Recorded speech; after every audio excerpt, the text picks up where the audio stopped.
Hello friends, आज जो हमारा टॉपिक है वो है रिटेल बैंकिंग मॉड्यूल ई का 21 जो कि है मॉर्टगेज एडवाइस के ऊपर।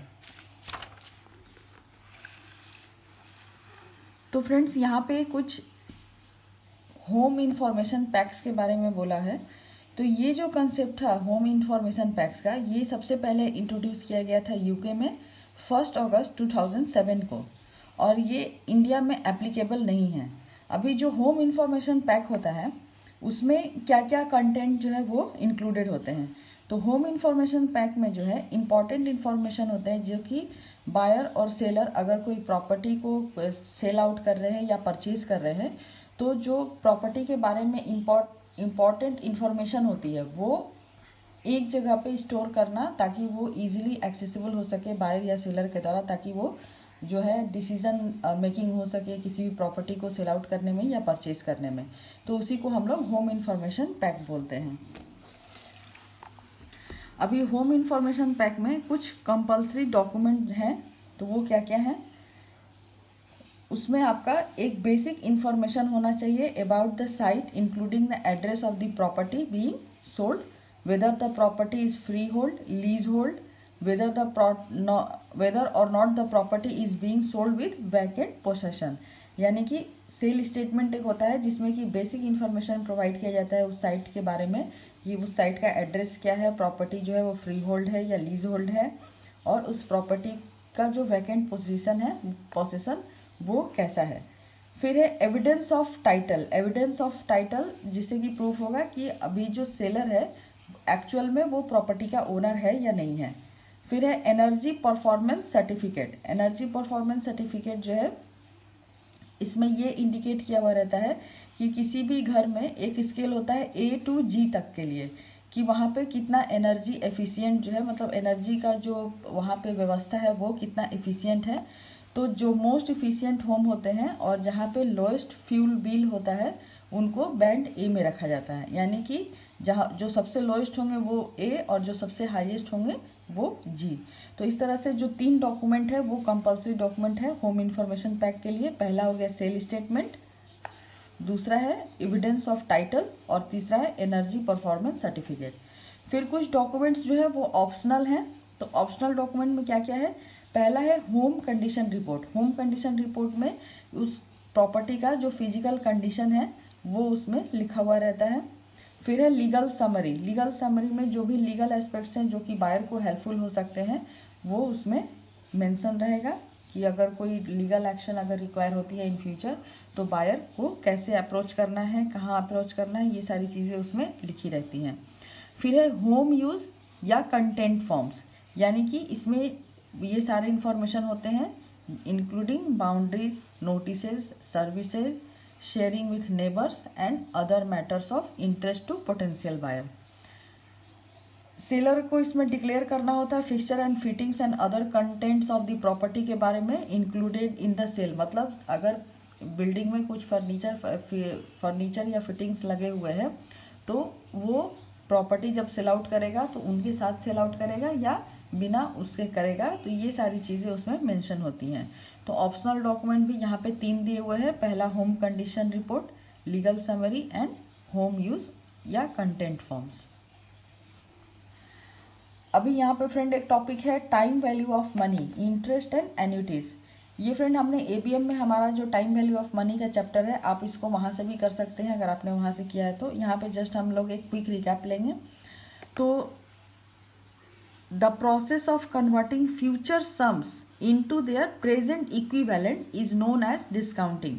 यानी कि कोई फ्यूचर में मिलने वाले सम को हम लोग उसका अगर प्रेजेंट वैल्यू निकालते हैं तो उसको डिस्काउंटिंग कहते हैं, और किसी प्रेजेंट वैल्यू का अगर हम फ्यूचर वैल्यू निकालते हैं तो उसको हम लोग कंपाउंडिंग कहते हैं।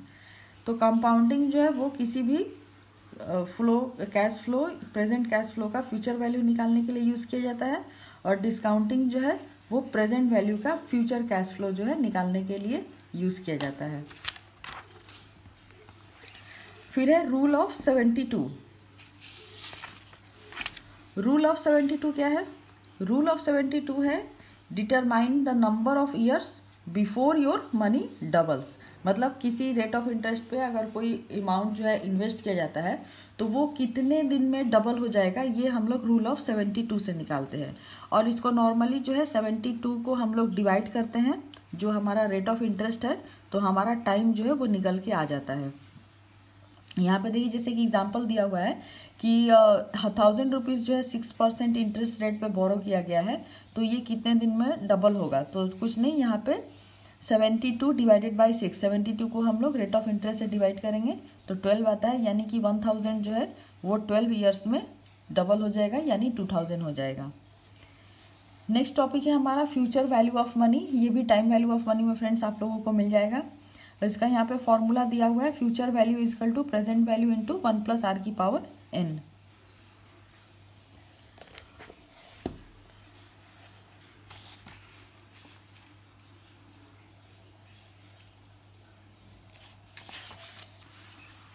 फिर है एन्यूटी।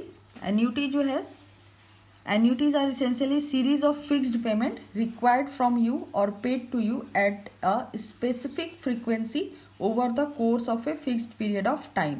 यानी कि ऐसा कोई इंस्टॉलमेंट अमाउंट जो कि आपको एक स्पेसिफाइड फ्रीक्वेंसी के ऊपर जो है वो रिसीव होगा या आपको पे करना होगा, तो उसको हम लोग एन्यूटी कहते हैं। तो एन्यूटी दो तरह का होता है, ऑर्डिनरी एन्यूटी जो कि हम लोग एंड ऑफ ईच पीरियड जो है वो सबमिट करते हैं, और एन्यूटी ड्यू होता है पेमेंट्स दैट आर मेड और receive at the beginning of each period. तो ऑर्डिनरी एन्यूटी का फॉर्मूला है F equal to A 1 + i⁴n, I यहाँ पे रेट ऑफ इंटरेस्ट है, -1 डिवाइडेड बाई आई, जहाँ पे F जो है future value of an annuity, A मतलब एन्यूटी, I का मतलब इंटरेस्ट रेट और N का मतलब टर्म। फिर है future value of an annuity यानी कि एन्यूटी ड्यू, इसका फॉर्मूला है F equal to A 1 + i⁴n -1 divided by I multiplied by 1 + r। फिर है प्रेजेंट वैल्यू। फ्यूचर वैल्यू हमने देख लिया, प्रेजेंट वैल्यू जो है ये फ्यूचर वैल्यू का जस्ट रिवर्स होता है।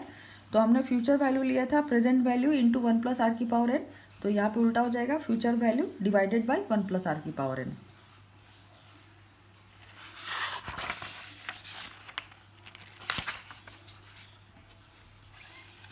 अभी नेक्स्ट जो इंपॉर्टेंट टॉपिक है फ्रेंड्स इस चैप्टर का वो है कैपिटल गेन। तो कैपिटल गेन क्या है? कैपिटल गेन ऐसे गेन को हम लोग या प्रॉफिट को कहते हैं, जैसे अगर कोई पर्सन है वो कोई कैपिटल एसेट को ट्रांसफ़र करता है या सेल आउट करता है, ट्रांसफ़र का मतलब यहाँ सेल आउट से है फ्रेंड्स, या इनकम जनरेशन से है, तो उसका वो इनकम जो है वो ट्रांसफ़र वो चार्जेबल टू टैक्स होता है, यानी कि उसके ऊपर उसको टैक्स देना होता है। तो ये जो एसेट है इस एसेट में क्या क्या जो है इंक्लूड नहीं होगा, जिसको कि हम लोग कैपिटल एसेट बोलते हैं। तो अगर कोई स्टॉक इन ट्रेड है या स्टोर्स है या रॉ मटेरियल है तो वो कैपिटल गेन में इंक्लूड नहीं होगा। कोई पर्सनल इफेक्ट्स जैसे jewellery, archaeological collection, drawing, paintings, sculptures है तो वो भी इसमें इंक्लूड नहीं होगा। एग्रीकल्चर लैंड इन इंडिया, ऐसे एग्रीकल्चर लैंड जो कि सिचुएटेड नहीं है, पॉपुलेशन नॉट लेस देन 10,000, जहाँ की पॉपुलेशन जो है within jurisdiction of municipality, notified area committee, town area committee, cantonment board and which has population of not less than 10,000। ऐसे एग्रीकल्चर लैंड जहाँ पर की पॉपुलेशन जो है वो 10,000 से कम है, तो ऐसे एग्रीकल्चर लैंड को कैपिटल एसेट में इंक्लूड नहीं किया जाएगा। With in range of following distance measured aerially from the local limit of any municipality और कैंटोनमेंट बोर्ड। अभी ऐसे एग्रीकल्चर लैंड जो कि मोर देन 2 किलोमीटर और जहाँ की पॉपुलेशन जो है more than 10,000 but not exceeding 1 lakh, तो उसको भी हम लोग एग्रीकल्चर लैंड में इंक्लूड नहीं करेंगे। फिर है मोर देन 6 किलोमीटर जो सिचुएटेड हो और वहाँ का पॉपुलेशन 1 लाख से 10 लाख के बीच हो, तो वो भी जो है इंक्लूड नहीं होगा। फिर ऐसे एग्रीकल्चर लैंड जो कि 8 किलोमीटर के एरिया में हो और वहाँ का पॉपुलेशन जो है मोर देन 10 लाख हो, तो ऐसे एग्रीकल्चर लैंड भी जो है वो इंक्लूड नहीं होंगे। फिर है bond securities under certain schemes as announced by government. तो ये 4 चीज़ें हो गए, stock in trade, personal effects का कोई jewellery, artificial jewellery, collection, drawing, paintings, sculptures, ये सारी चीज़ें जो हैं वो भी इसमें इंक्लूड नहीं होंगी। और एग्रीकल्चर लैंड अगर इन सारे कैटेगरीज में अगर है तो वो इंक्लूड नहीं होंगे। इसके अलावा जो है वो कैपिटल एसेट में इंक्लूड होंगे एग्रीकल्चर लैंड्स में। बॉन्ड्स भी है जो कि गवर्नमेंट बॉन्ड हो गए, वो भी इसमें इंक्लूड जो है नहीं होंगे। अभी for the purpose of income tax law transfer in relation to a capital assets include. अभी ट्रांसफर में, ट्रांसफर वर्ड से कैपिटल एसेट में क्या क्या इंक्लूड होगा, तो अगर कोई प्रॉपर्टी या एसेट जो है वो सेल हो, एक्सचेंज हो, एक्विजिशन हो, कन्वर्सन हो, redemption of zero coupon bond या मैच्योरिटी, या फिर किसी इमूवेबल प्रॉपर्टी को बायर ने पॉसेस किया हो या डिस्पोज किया हो, तो ये सारी चीज़ें जो है वो आपके ट्रांसफर में इंक्लूड होंगी। अभी कोई पर्सन अगर गिफ्ट दे रहा है अपने कैपिटल एसेट को किसी दूसरे पर्सन को, तो यहाँ पे कोई भी कैपिटल गेन अराइज नहीं होगा। अगर पर्सन कौन से फील्ड में अराइज नहीं होगा फ्रेंड्स, तो जो पर्सन जो है रिसीव कर रहा है गिफ्ट, तो कैपिटल गेन जो है subsequently transfer such asset the capital gain will arise in his hand, यानी कि जो रिसीव कर रहा है कैपिटल गेन उसके पार्ट में अराइज होगा, और जो गिफ्ट कर रहा है उसके ऊपर कोई भी कैपिटल गेन जो है वो अराइज नहीं होगा। अभी type of capital asset, capital asset mostly जो है दो टाइप का होता है। पहला है शॉर्ट टर्म कैपिटल एसेट और दूसरा है लॉन्ग टर्म कैपिटल एसेट। तो शॉर्ट टर्म कैपिटल एसेट क्या है? शॉर्ट टर्म कैपिटल एसेट जो है वो लेस देन 36 मंथ्स का होता है, और अगर शेयर का केस है तो शेयर के केस में ये 12 मंथ्स इंस्टीड ऑफ 36 मंथ्स, यानी अगर शेयर का परचेज या सेल आउट हो रहा है तो वो 12 मंथ्स से कम का होना चाहिए, तभी उसको शॉर्ट टर्म कैपिटल एसेट में कैटेगराइज करेंगे। और अगर अदर कैपिटल एसेट्स है तो वो लेस देन 36 मंथ्स होना चाहिए। अगर किसी अनलिस्टेड शेयर है किसी कंपनी का तो उसको 24 मंथ से कम का होना चाहिए। With effect from assessment year 2018-19 period of holding of immovable property shall be considered to be 24 months instead of 36 months। तो 2018-19 असेसमेंट ईयर से जो होल्डिंग ऑफ इमूवेबल प्रॉपर्टी का जो टाइम है वो 24 मंथ्स कर दिया गया है 36 मंथ्स है। तो शॉर्ट टर्म कैपिटल गेन यहाँ पे वही रिपीट किया हुआ फ्रेंड्स, ये मोर देन 36 मंथ्स नहीं होना चाहिए, और ये भी लाइबल टू पे टैक्स होता है, इसके ऊपर भी टैक्स लाइबिलिटी होती है। और नो एग्जाम्पशन और savings is allowed on short term capital gain tax bye री इन्वेस्ट इन प्रॉपर्टी और buying capital gain bond issued by REC और NHAI। यानी कि अगर कोई शॉर्ट टर्म कैपिटल गेन जो है वो अगर री इन्वेस्ट किया जाता है ऐसे प्रॉपर्टी में जो कि आपका REC और NHAI का अगर कोई कैपिटल गेन बॉन्ड्स है, तो आप उसमें कोई भी एग्जाम्पशन जो है वो नहीं मिलेगा। नो एग्जाम्पशन और सेविंग इज अलाउड। फिर है long term capital asset. Long term capital asset ऐसे एसेट हैं जो कि मोर देन 36 मंथ्स के लिए होते हैं, और एसेट लाइक इक्विटी और प्रीफरेंस, यानी अगर कोई शेयर्स है तो वहाँ पे 12 मंथ्स होगा, और अगर अनलिस्टेड शेयर है किसी कंपनी का तो वो consider two is 24 months instead of 36 months, यानी कि शेयर्स में 12 मंथ्स का ये है टेन्योर है, और अनलिस्टेड शेयर है किसी कंपनी का तो 24 मंथ्स का होना चाहिए, और अगर मोर देन 36 मंथ्स है अदर तो ये अदर कैपिटल एसेट में काउंट होगा। With effect from assessment year 2018-19 the period of holding of immovable property shall be consider to be 24 months instead of 36 months. और असेसमेंट ईयर 18-19 से जो immovable property का holding period है वो 24 months है, ना कि 36 मंथ्स। तो ये एज सेम आपका जो शॉर्ट टर्म कैपिटल एसेट है, लॉन्ग टर्म कैपिटल एसेट में भी जो होल्डिंग पीरियड है वो सेम ही है।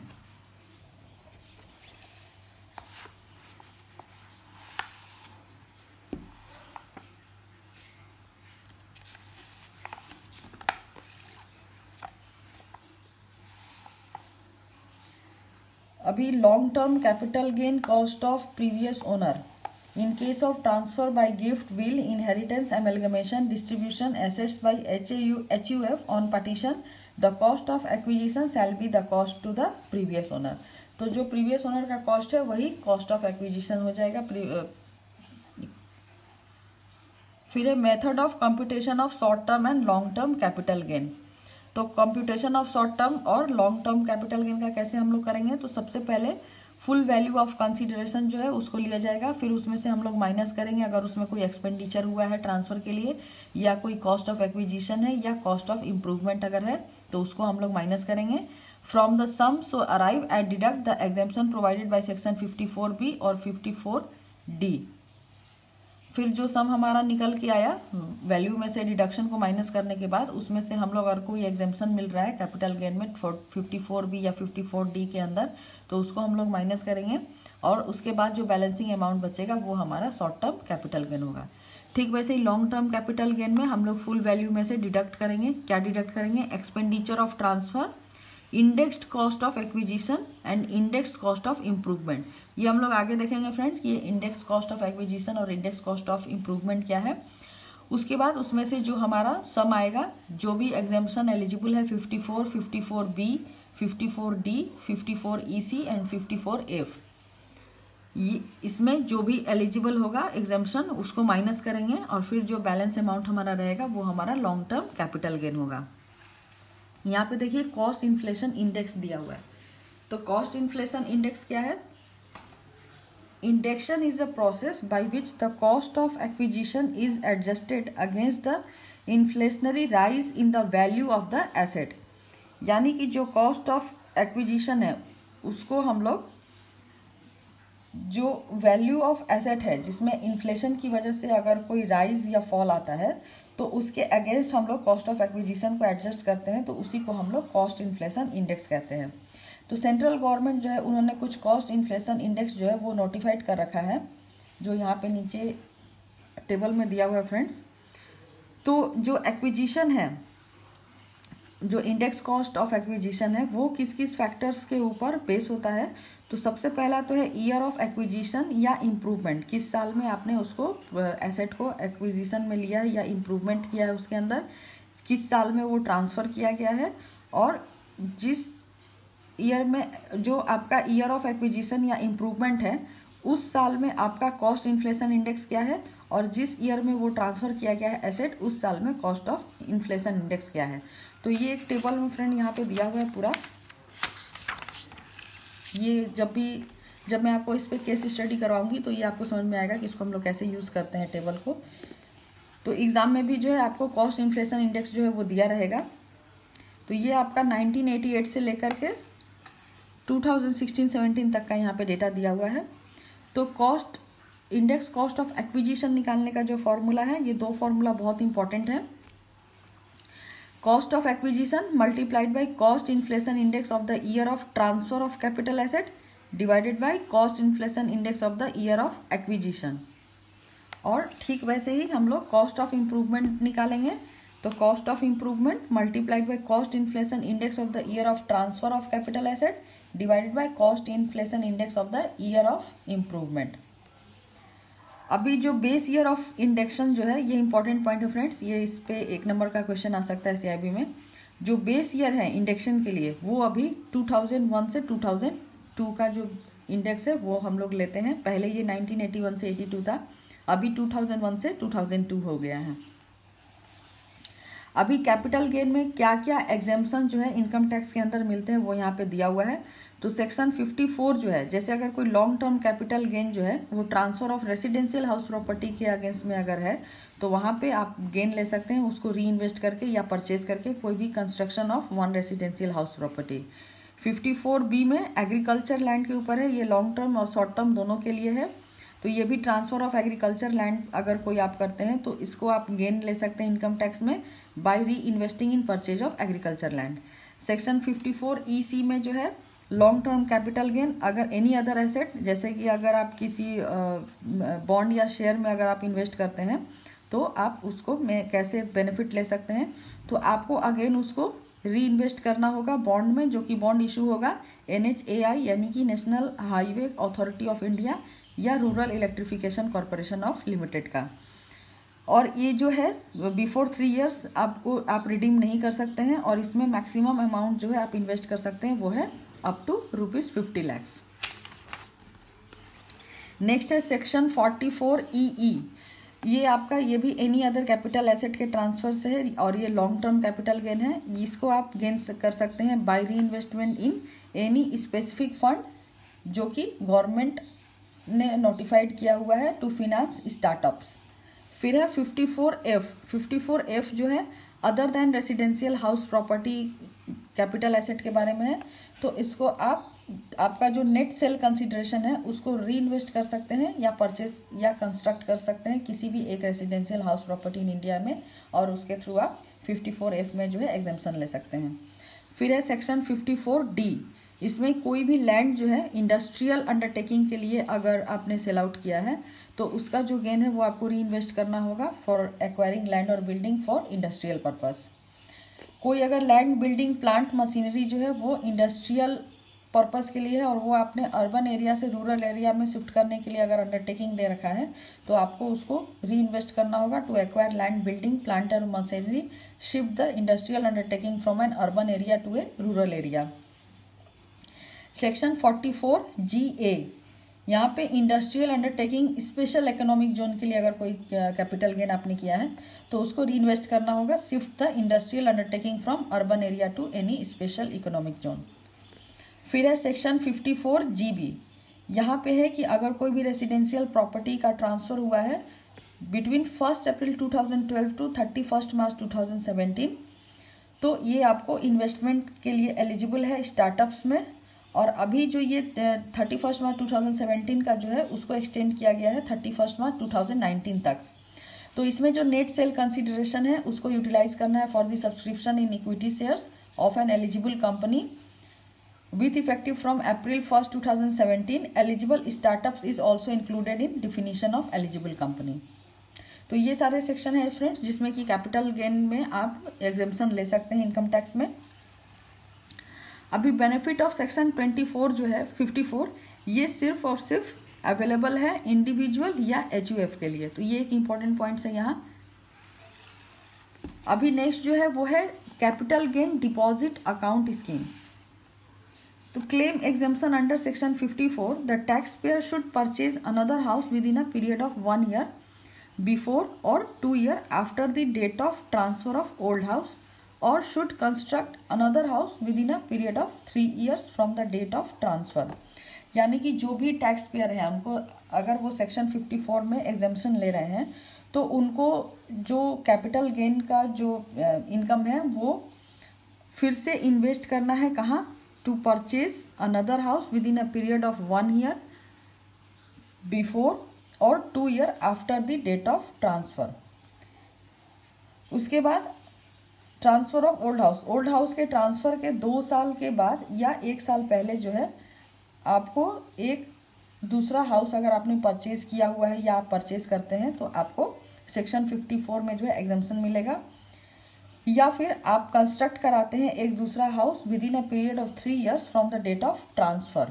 जिस डेट को ट्रांसफ़र हुआ है वो एसेट उस डेट से लेके 3 साल के अंदर अगर आप दूसरा हाउस कंस्ट्रक्ट कराते हैं तो वहाँ भी आपको कैपिटल गेन में जो है टैक्स एग्जेम्पशन का बेनिफिट मिलेगा।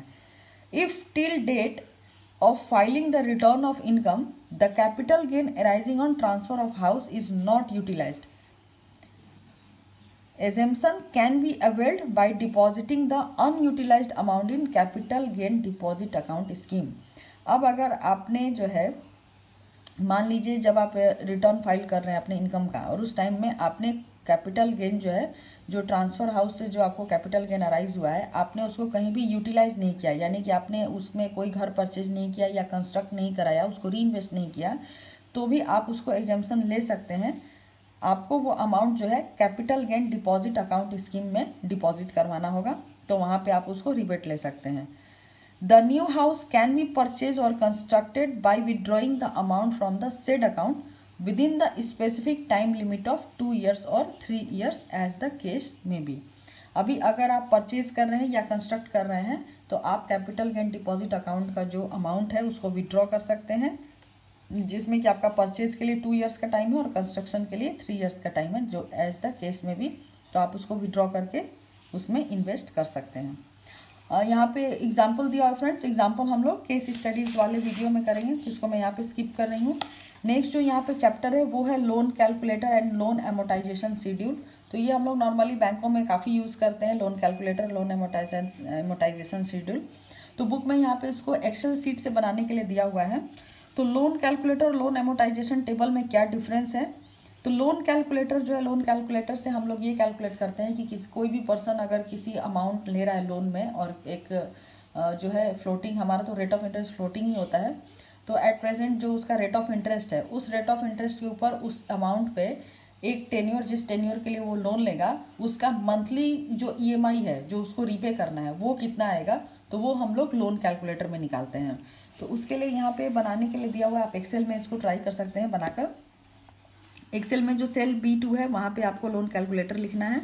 B5 में इंटरेस्ट रेट, C5 में टेन्योर, D5 में लोन अमाउंट, G5 में मंथली पेमेंट, और G6 में आपको फॉर्मूला पुट करना है equal to PMT small bracket B6/12 comma C6 comma minus D6, फिर ब्रैकेट क्लोज।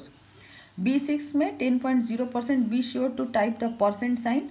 C6 में 24, D6 में 1 लाख। उसके बाद आपका लोन एमोटाइजेशन शेड्यूल है वो दिया हुआ है। लोन एमोटाइजेशन शेड्यूल क्या होता है?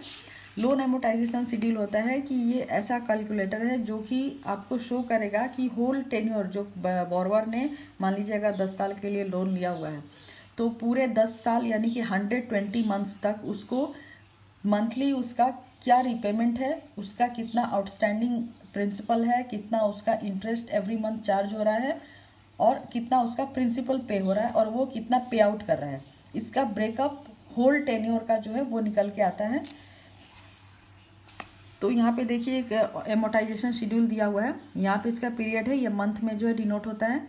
उसके बाद ये उसका ओपनिंग बैलेंस, मान लीजिए उसने 10 लाख का लोन लिया हुआ है और वो पेमेंट कर रहा है 4614, तो इस 4614 जो EMI अमाउंट है उसमें उसका इंटरेस्ट प्लस प्रिंसिपल, ठीक है। तो अभी ये जो आपका 10 लाख है, इसमें से प्रिंसिपल माइनस होकर उसका क्लियर बैलेंस जो है वो रह जाएगा।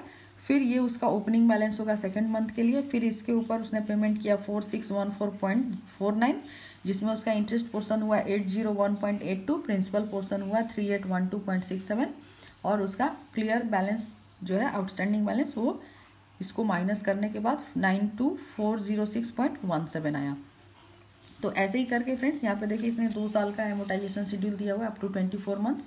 तो 24 मंथ्स में जो उसका लोन है वो ख़त्म हो जाएगा। ये 1 लाख रुपए का लोन है, इसका रेट ऑफ इंटरेस्ट 10% है, टेन्योर 24 मंथ्स है, और उसका EMI 4614.49 है।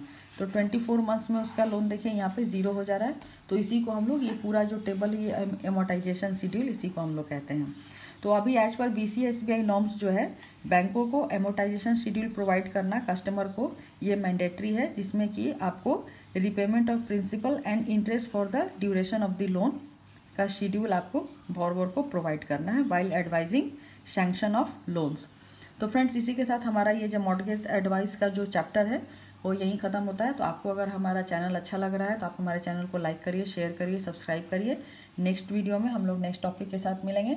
तो तब तक के लिए keep watching our channel and thank you for watching this video.